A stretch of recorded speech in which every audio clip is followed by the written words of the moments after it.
Hello दोस्तों, मैं आपका दोस्त द स्टोरी टेलर सर फिर से हाजिर हूँ मुंशी प्रेमचंद जी द्वारा रचित कहानी नमक का दरोगा के साथ। बस आप कहानी में अंत तक हमारे साथ बने रहें और चैनल पर नए हैं तो सब्सक्राइब जरूर कर लें। तो दोस्तों, जब नमक का नया विभाग बना और नमक जैसी वस्तु के व्यापार करने का निषेध हो गया तो लोग चोरी छिपे इसका व्यापार करने लगे। अनेक प्रकार के छल प्रपंचों का सूत्रपात हुआ। कोई घूस से काम निकालता था, कोई चालाकी से। अधिकारियों के पौ बारह थे। पटवारी गिरी सर्व सम्मानित पद छोड़ छाड़ कर लोग इस विभाग की बरकंदाजी करते थे। इसके दरोगा पद के लिए तो वकीलों का भी जी ललचाता था। यह वह समय था जब अंग्रेजी शिक्षा और ईसाई मत को लोग एक ही वस्तु समझते थे। फारसी का प्राबल्य था। प्रेम की कथाएं और श्रृंगार रस के काव्य पढ़कर फारसीदा लोग सर्वोच्च पदों पर नियुक्त हो जाया करते थे। मुंशी वंशीधर भी जुलेखा की विरह कथा समाप्त करके शीरी और फरहाद के प्रेम वृत्तांत को नल और नील की लड़ाई और अमेरिका के आविष्कार से अधिक महत्व की बातें समझते हुए रोजगार की खोज में निकले। उनके पिता एक अनुभवी पुरुष थे। समझाने लगे, बेटा, घर की दुर्दशा देख रहे हो, ऋण के बोझ से लड़कियां हैं वे घास फूस की तरह बढ़ती चली जाती हैं। मैं कगारे पर का वृक्ष हो रहा हूं, न मालूम कि कब गिर पड़ूं। अब तुम ही घर के मालिक मुख्तार हो। नौकरी में ओहदे की ओर ध्यान मत देना, यह तो पीर की मजार है। निगाह चढ़ावे और चादर पर रखनी चाहिए। ऐसा काम ढूंढना जहां कुछ ऊपरी आय हो। मासिक वेतन तो पूर्णमासी का चांद है, एक दिन दिखाई देता है और घटते घटते लुप्त हो जाता है। ऊपरी आय बहता हुआ स्रोत है जिससे सदैव प्यास बुझती रहती है। वेतन मनुष्य देता है, इसी से उसमें वृद्धि नहीं होती। ऊपरी आमदनी ईश्वर देता है, इसी से उसकी बरकत होती है। तुम स्वयं विद्वान हो, तुम्हें क्या समझाऊं। इस विषय में विवेक की बड़ी आवश्यकता है। मनुष्य को देखो, उसकी आवश्यकता को देखो और अवसर को देखो। उसके उपरांत जो उचित समझो करो। गरज वाले आदमी के साथ कठोरता करने में लाभ ही लाभ है, लेकिन बेगरज को दांत पर पाना जरा कठिन है।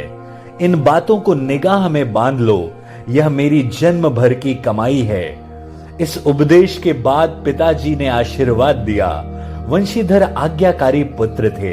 ये बातें ध्यान से सुनी और घर से चल खड़े हुए। इस विस्तृत संसार में उसके लिए धैर्य अपना मित्र, बुद्धि अपनी पथ प्रदर्शक और आत्मावलंबन ही अपना सहायक था। लेकिन अच्छे शगुन से चले थे। जाते ही जाते नमक विभाग में दरोगा पद पर प्रतिष्ठित हो गए। वेतन तो अच्छा था ही और ऊपरी आय का तो ठिकाना ही न था। वृद्ध मुंशी जी को सुख संवाद मिला तो फूले न समाये। महाजन कुछ नरम पड़े, कलवार की आशा लता लहलहाई। पड़ोसियों के हृदय में शूल उठने लगे। जाड़े के दिन थे और रात का समय। नमक के सिपाही चौकीदार नशे में मस्त थे। मुंशी वंशीधर को यहाँ आए अभी 6 महीने से अधिक न हुए थे, लेकिन इस थोड़े समय में ही उन्होंने अपनी कार्य कुशलता और उत्तम आचार से अफसरों को मोहित कर लिया था।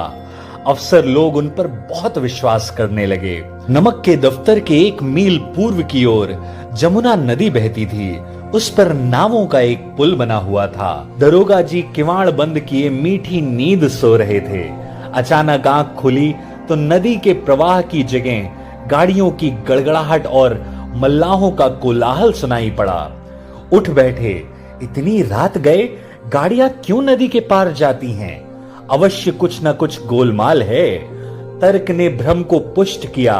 वर्दी पहनी, तमंचा जेब में रखा और बात की बात में घोड़ा बढ़ाए हुए पुल पर आ पहुंचे। गाड़ियों की एक लंबी कतार पुल के पार जाती देखी। डांट कर पूछा, किसकी गाड़ियां हैं? थोड़ी देर तक सन्नाटा रहा। आदमियों में कुछ कानाफूसी हुई। तब आगे वाले ने कहा, पंडित आलुपदीन की। कौन पंडित आलोपीदीन? दातागंज के मुंशी वंशीधर चौके। पंडित आलोपीदीन इस इलाके के सबसे प्रतिष्ठित जमींदार थे, लाखों रुपए का लेन देन करते थे। इधर छोटे से बड़े कौन ऐसे थे जो उनके ऋणी न थे। व्यापार भी बड़ा लंबा चौड़ा था, बड़े चलते पुर्जे आदमी थे। अंग्रेज अफसर उनके इलाके में शिकार खेलने आते और उनके मेहमान होते। 12 मास सदा व्रत चलता रहता था। मुंशी ने पूछा, गाड़ियां कहाँ जाएंगी? उत्तर मिला, कानपुर। लेकिन इस प्रश्न पर कि इनमें क्या है, सन्नाटा छा गया। दरोगा साहब का संदेह और भी बढ़ा। कुछ देर तक उत्तर की बाट जोहकर वह जोर से बोले, क्या तुम सब गूंगे हो गए हो? हम पूछते हैं इनमें क्या लदा है। जब इस बार भी कोई उत्तर न मिला तो उन्होंने घोड़े को एक गाड़ी से मिलाकर बोरे को टटोला। भ्रम दूर हो गया, यह नमक के ढेले थे। पंडित आलोपीदीन अपने सजीले रथ पर सवार कुछ सोते कुछ जागते चले आते थे। अचानक कई गाड़ी वालों ने घबराए हुए आकर जगाया और बोले, महाराज, दरोगा ने गाड़ियां रोक दी हैं और घाट पर खड़े आपको बुलाते हैं। पंडित आलोपीदीन का लक्ष्मी जी पर अखंड विश्वास था। वह कहा करते थे कि इस संसार का तो कहना ही क्या, स्वर्ग में भी लक्ष्मी का ही राज्य है। उनका यह कहना यथार्थ ही था। न्याय और नीति सब लक्ष्मी के ही खिलौने हैं। इन्हें वह जैसा चाहती हैं नचाती हैं। लेटे ही लेटे गर्व से बोले, चलो हम आते हैं। यह कहकर पंडित जी ने बड़ी निश्चिंता से पान के बीड़े लगाकर खाए। फिर लिहाफ ओढ़े हुए दरोगा के पास आकर बोले, बाबूजी आशीर्वाद, कहिए हमसे ऐसा कौन सा अपराध हुआ कि गाड़ियां रोक दी गईं? हम ब्राह्मणों पर तो आपकी कृपा दृष्टि रहनी चाहिए। वंशीधर रुखाई से बोले, सरकारी हुक्म है। पंडित आलोपीदीन ने हंसकर कहा, हम सरकारी हुक्म नहीं जानते साहब, और न सरकार को। हमारे सरकार तो आप ही हैं। हमारा और आपका तो घर का ही मामला है। हम कभी आपसे बाहर हो सकते हैं? आपने तो व्यर्थ का कष्ट उठाया। यह हो नहीं सकता था कि इधर जाएं और इस घाट के देवता को भेंट न चढ़ाएं। मैं तो आपकी सेवा में स्वयं ही आ रहा था। वंशीधर पर ऐश्वर्य की मोहिनी का कुछ प्रभाव न पड़ा। ईमानदारी की नई उमंग थी। कड़क कर बोले, हम उन नमक हरामों में नहीं हैं जो कौड़ियों पर अपना ईमान बेचते फिरते हैं। आप इस समय हिरासत में हैं। आपके कायदे के अनुसार चालान होगा। बस मुझे अधिक बातों की फुर्सत नहीं है। सिपाही बदलू सिंह, तुम इन्हें हिरासत में ले चलो, मैं हुक्म देता हूँ। पंडित आलोपीदीन स्तंभित हो गए। गाड़ीवानों में हलचल मच गई। पंडित जी के जीवन में कदाचित यह पहला ही अवसर था कि पंडित जी को ऐसी कठोर बातें सुननी पड़ी। बदलू सिंह आगे बढ़ा, किंतु रौब के मारे यह साहस न हुआ कि उनका हाथ पकड़ सके। पंडित जी ने धर्म को धन का ऐसा निरादर करते कभी न देखा था। विचार किया कि यह अभी उद्दंड लड़का है, माया मोह के जाल में अभी नहीं पड़ा। अल्लड़ है, झिझकता है। बहुत दीन भाव से बोले, बाबू साहब ऐसा न कीजिए, हम मिट जाएंगे, इज्जत धूल में मिल जाएगी। हमारा किसी तरह आपसे बाहर थोड़े ही है। वंशीधर ने कठोर स्वर में कहा, हम ऐसी बातें नहीं सुनना चाहते। आलोपीदीन ने जिस सहारे को चट्टान समझ रखा था वह पैरों के नीचे से खिसकता हुआ मालूम हुआ। स्वाभिमान और धन ऐश्वर्य की कड़ी चोट थी, किंतु अभी धन की सांख्यिक शक्ति पर पूरा भरोसा था। अपने मुख्तार से बोले, अरे लाला जी 1000 का नोट बाबू साहब को भेंट करो, आप इस समय भूखे सिंह हो रहे हैं। वंशीधर ने गर्म होकर कहा, 1000 नहीं 1 लाख भी मुझे मेरे मार्ग से नहीं हटा सकता। धर्म की इस बुद्धिहीन दृढ़ता और देव दुर्लभ त्याग पर मन बहुत झुंझलाया। अब दोनों शक्तियों में संग्राम होने लगा। धन ने उछल उछल कर आक्रमण करना शुरू किया। 1 से 5, 5 से 10, 10 से 15, 15 से 20,000 तक नौबत पहुंची, किंतु धर्म अलौकिक वीरता के साथ बहुसंख्यक सेना के सम्मुख अकेला पर्वत की भांति अटल अविचलित खड़ा था। आलोपीदीन ने निराश होकर बोला, अब इससे अधिक मेरा साहस नहीं है, आगे आपका अधिकार है। वंशीधर ने अपने सिपाही को ललकारा। बदलू सिंह मन में दरोगा जी को गालियां देता हुआ पंडित आलोपदीन की ओर बढ़ा। पंडित जी घबरा कर 2-3 कदम पीछे हट गए। अत्यंत दीनता से बोले, बाबू साहब, ईश्वर के लिए मुझ पर दया कीजिए। मैं 25,000 पर निपटारा करने को तैयार हूं। असंभव बात है। 30,000 पर? किसी तरह से भी संभव नहीं। क्या 40,000 पर भी नहीं? 40,000 नहीं, 40 लाख पर भी असंभव है। बदलू सिंह, इस आदमी को हिरासत में ले लो। अब मैं एक शब्द भी नहीं सुनना चाहता। धर्म ने धन को पैरों तले कुचल डाला। आलोपदीन ने एक हष्ट पुष्ट मनुष्य को हथकड़ियां लिए हुए अपनी तरफ आते देखा। चारों ओर निराश और कातर दृष्टि से देखने लगे। इसके बाद मूर्छित होकर गिर पड़े। दुनिया सोती थी, पर दुनिया की जीभ जागती थी। सवेरे देखिए तो बालक वृद्ध सबके मुंह से यही बात सुनाई देती थी। जिसे देखिए वही पंडित जी के इस व्यवहार पर टीका टिप्पणी कर रहा था। निंदा की बौछारें हो रही थी, मानो संसार से अब पापी का पाप कट गया। पानी को दूध के नाम से बेचने वाला ग्वाला, कल्पित घूस लेने वाले अधिकारी वर्ग, रेल में बिना टिकट सफर करने वाले बाबू लोग, जाली दस्तावेज बनाने वाले सेठ और साहूकार, यह सब के सब देवताओं की भांति गर्दनें चला रहे थे। जब दूसरे दिन पंडित आलोपदीन अभियुक्त होकर कांस्टेबल के साथ हाथों में हथकड़ियां, हृदय में ग्लानि और शोभ भरे, लज्जा से गर्दन झुकाए अदालत की तरफ चले, तो सारे शहर में हलचल मच गई। मेलों में कदाचित आंखें इतनी व्यग्र न होती होंगी। भीड़ के मारे छत और दीवार में कोई भेद न रहा।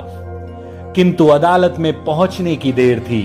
पंडित आलोपदीन इस अगाध वन के सिंह थे।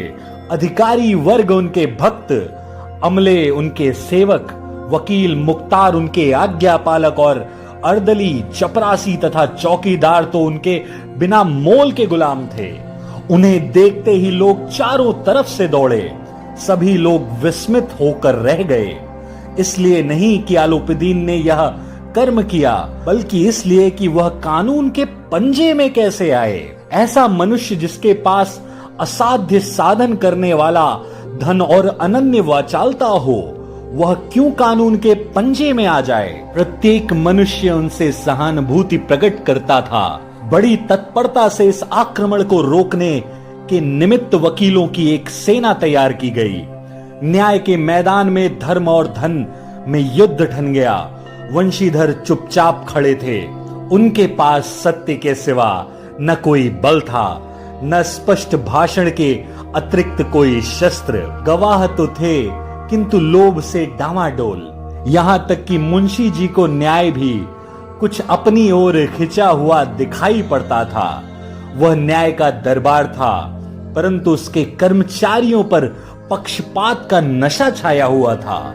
किंतु पक्षपात और न्याय का क्या मेल? जहां पक्षपात हो वहां न्याय की कल्पना नहीं की जा सकती। मुकदमा शीघ्र ही समाप्त हो गया। डिप्टी मजिस्ट्रेट ने अपनी तहकीकात में लिखा, पंडित आलोपदीन के विरुद्ध दिए गए प्रमाण निर्मूल और भ्रमात्मक हैं। वह एक बड़े भारी आदमी हैं। यह बात कल्पना के बाहर है कि उन्होंने थोड़े लाभ के लिए ऐसा दुस्साहस किया हो। यद्यपि नमक के दरोगा मुंशी वंशीधर का अधिक दोष नहीं है, लेकिन यह बड़े खेद की बात है कि उनकी उद्दंडता और विचारहीनता के कारण एक भले मानुष को कष्ट झेलना पड़ा। हम प्रसन्न हैं कि वह अपने काम में सजग और सचेत रहता है, किंतु नमक के मुकदमे की बढ़ी हुई नमक से हलाली ने उसके विवेक और बुद्धि को भ्रष्ट कर दिया। भविष्य में उसे होशियार रहना चाहिए। वकीलों ने यह सुना और उछल पड़े। पंडित आलोपदीन मुस्कुराते हुए बाहर निकले। सज्जन बांधुओं ने रुपए की लूट की। उदारता का सागर उमड़ पड़ा। उसकी लहरों ने अदालत की नींव तक हिला दी। जब वंशीधर बाहर निकले तो चारों ओर उनके ऊपर व्यंग्य बाणों की वर्षा होने लगी। चपरासियों ने झुक झुक कर सलाम किए, किंतु इस समय एक कटु वाक्य, एक एक संकेत उनकी गर्वाग्नि को प्रज्वलित कर रहा था। कदाचित इस मुकदमे में सफल होकर वह इस तरह अकड़ते हुए न चलते। आज उन्हें संसार का एक खेदजनक विचित्र अनुभव हुआ।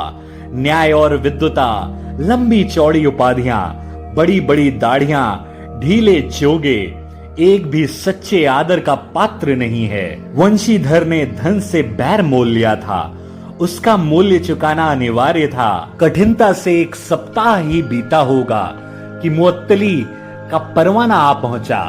कार्यपरायणता का दंड मिला। बेचारे भग्न हृदय शोक और खेद से व्यथित घर को चले। बूढ़े मुंशी जी तो पहले से ही कुड़बुड़ा रहे थे कि चलते चलते इस लड़के को समझाया था, लेकिन इसने एक न सुनी। सब मनमानी करता है। हम तो कलवार और कसाई के तगादे सहें, बुढ़ापे में भगत बनकर बैठे और वहां बस वही सूखी तनख्वाह। हमने भी तो नौकरी की है और कोई ओहदेदार नहीं थे, लेकिन काम किया दिल खोल कर किया। और आप ईमानदार बनने चले हैं। घर में चाहे अंधेरा हो, मस्जिद में अवश्य दिया जलाएंगे। खेद ऐसी समझ पर पढ़ना लिखना सब अकारण गया। इसके थोड़े ही दिनों बाद जब मुंशी वंशीधर इस दुरावस्था में घर पहुंचे और बूढ़े पिताजी ने समाचार सुना तो सिर पीट लिया। बोले, जी चाहता है कि तुम्हारा और अपना सर फोड़ लूं। बहुत देर तक पछता पछता कर हाथ मलते रहे। क्रोध में कुछ कठोर बातें भी कही और यदि वंशीधर वहां से टल न जाते तो अवश्य यह क्रोध विकट रूप धारण करता। वृद्ध माता को भी दुख हुआ। जगन्नाथ और रामेश्वर यात्रा की कामनाएं मिट्टी में मिल गईं। पत्नी ने कई दिनों तक सीधे मुंह बात तक नहीं की। इसी प्रकार 1 सप्ताह बीत गया। संध्या का समय था। बूढ़े मुंशी जी बैठे बैठे राम नाम की माला जप रहे थे। इसी समय उनके द्वार पर सजा हुआ रथ आकर रुका। हरे और गुलाबी पर्दे, पछइये बैलों की जोड़ी, उनकी गर्दन में नीले धागे, सींग पीतल से जड़े हुए, कई नौकर लाठियां कंधों पर रखे साथ थे। मुंशी जी ने देखा पंडित आलोपदीन हैं, तो अगवानी के लिए दौड़े, झुककर दंडवत की और लल्लो चप्पों की बातें करने लगे। हमारा भाग्य उदय हुआ जो आपके चरण इस द्वार पर आए। आप हमारे पूज्य देवता हैं, आपको कौन सा मुंह दिखावें। मुंह में तो कालिक लग गई है, किंतु क्या करें, लड़का अभागा कपूत है, नहीं तो आपसे क्या मुंह छिपाना पड़ता। ईश्वर ने संतान चाहे रखे, पर ऐसी संतान न दे। आलोपदीन ने कहा, नहीं भाई साहब, ऐसा न कहिए। मुंशी जी ने चकित होकर कहा, ऐसी संतान को और क्या कहूं। आलोपदीन ने वात्सल्यपूर्ण स्वर में कहा, कुल तिलक और पुरखों की कीर्ति उज्जवल करने वाले संसार में ऐसे कितने धर्मपरायण मनुष्य हैं जो धर्म पर अपना सब कुछ अर्पण कर सकें। पंडित आलोपदीन ने वंशीधर से कहा, दरोगा जी, इसे खुशामद न समझिए। खुशामद करने के लिए मुझे इतना कष्ट उठाने की जरूरत न थी। उस रात को आपने अपने अधिकार बल से अपनी हिरासत में लिया था, किंतु आज मैं स्वेच्छा से आपकी हिरासत में आया हूं। मैंने हजारों रईस और अमीर देखे, हजारों उच्च पदाधिकारियों से काम पड़ा, किंतु परास्त किया तो आपने। मैंने सबको अपना और अपने धन का गुलाम बनाकर छोड़ दिया। मुझे आज्ञा दीजिए कि आपसे कुछ विनय करूं। वंशीधर ने आलोपदीन को आते देखा तो उठकर सत्कार किया, किंतु स्वाभिमान सहित। समझ गए कि यह महाशय मुझे लज्जित करने और जलाने आए हैं। क्षमा प्रार्थना की चेष्टा न की, वरन उन्हें अपने पिता की ठुसठुसाही बात असहाय सी प्रतीत हुई। किंतु पंडित जी की बातें सुनी तो मन का मैल मिट गया। पंडित जी की ओर उड़ती हुई दृष्टि से देखा, सद्भाव झलक रहा था। गर्व ने अब लज्जा के सामने सिर झुका दिया। शर्माते हुए बोले, यह आपकी उदारता है जो ऐसा कहते हैं। मुझसे जो कुछ अविनय हुआ उसे क्षमा कीजिए। मैं धर्म की बेड़ी में जकड़ा हुआ था, नहीं तो वैसे मैं आपका दास हूं। जो आज्ञा होगी वह मेरे सिर माथे पर। आलोपदीन ने विनीत भाव से कहा, नदी तट पर आपने मेरी प्रार्थना स्वीकार नहीं की थी, किंतु आज स्वीकार करनी पड़ेगी। वंशीधर बोले, मैं किस योग्य हूं किंतु जो कुछ सेवा मुझसे हो सकती है उसमें त्रुटि न होगी। आलोपदीन ने एक स्टाम्प लगा हुआ पत्र निकाला और उसे वंशीधर के सामने रखकर बोले, इस पद को स्वीकार कीजिए और अपने हस्ताक्षर कर दीजिए। मैं ब्राह्मण हूँ, जब तक यह सवाल पूरा न कीजिएगा मैं द्वार से न हटूंगा। मुंशी वंशीधर ने उस कागज को पढ़ा तो कृतज्ञता से आंखों में आंसू भर आए। पंडित आलोपदीन ने उनको अपनी सारी जायदाद का स्थायी मैनेजर नियुक्त किया था। 6000 वार्षिक वेतन के अतिरिक्त रोजाना खर्च अलग, सवारी के लिए घोड़ा, रहने के लिए बंगला, नौकर चाकर मुफ्त। कंपित स्वर में बोले, पंडित जी, मुझ में इतनी सामर्थ्य नहीं है कि आपकी उदारता की प्रशंसा कर सकूं, किंतु ऐसे उच्च पद के योग्य नहीं हूँ। आलोपदीन हंसकर बोले, मुझे इस समय एक अयोग्य मनुष्य की ही जरूरत है। वंशीधर ने गंभीर भाव से कहा, यूं तो आपका दास हूँ। आप जैसे कीर्तिमान सज्जन पुरुष की सेवा करना मेरे लिए सौभाग्य की बात है, किंतु मुझ में न विद्या है, न बुद्धि है, न वह स्वभाव जो इन त्रुटियों की पूर्ति कर देता है। ऐसे महान कार्य के लिए एक बड़े मर्मज्ञ अनुभवी मनुष्य की जरूरत है। आलोपदीन ने कलमदान से कलम निकाली और उसे वंशीधर के हाथ में देकर बोले, न मुझे विद्वता की चाह है, न अनुभव की, न मर्मज्ञता की, न कार्यकुशलता की। इन गुणों के महत्व को खूब पा चुका हूँ। अब सौभाग्य और सुअवसर ने मुझे वह मोती दे दिया है जिसके सामने योग्यता और विद्वता की चमक फीकी पड़ जाती है। यह कलम लीजिए, अधिक सोच विचार न कीजिए, दस्तखत कर दीजिए। परमात्मा से यही प्रार्थना है कि वह आपको सदैव वही नदी के किनारे वाला बेमुरौवत, उद्दंड, कठोर परंतु धर्मनिष्ठ दरोगा बनाए रखे। वंशीधर की आंखें डबडबा आईं। हृदय के संकुचित पात्र में इतना एहसान न समा सका। एक बार फिर पंडित जी की ओर भक्ति और श्रद्धा की दृष्टि से देखा और कांपते हुए हाथों से मैनेजरी के कागज पर हस्ताक्षर कर दिए। आलोपदीन ने प्रफुल्ल होकर उन्हें गले से लगा लिया। तो दोस्तों, ये थी मुंशी प्रेमचंद जी द्वारा रचित कहानी नमक का दरोगा। इसी तरह की और भी कहानियों के लिए हमारे चैनल को जरूर सब्सक्राइब करें। ये वीडियो अच्छी लगी हो तो इसे लाइक करें और अपने दोस्तों से शेयर करें और हमें कमेंट करके जरूर बताएं कि कहानी आपको कैसी लगी। मैं मिलूंगा आपको नेक्स्ट वीडियो में, तब तक अपना और अपनों का ख्याल रखें। टेक केयर, धन्यवाद।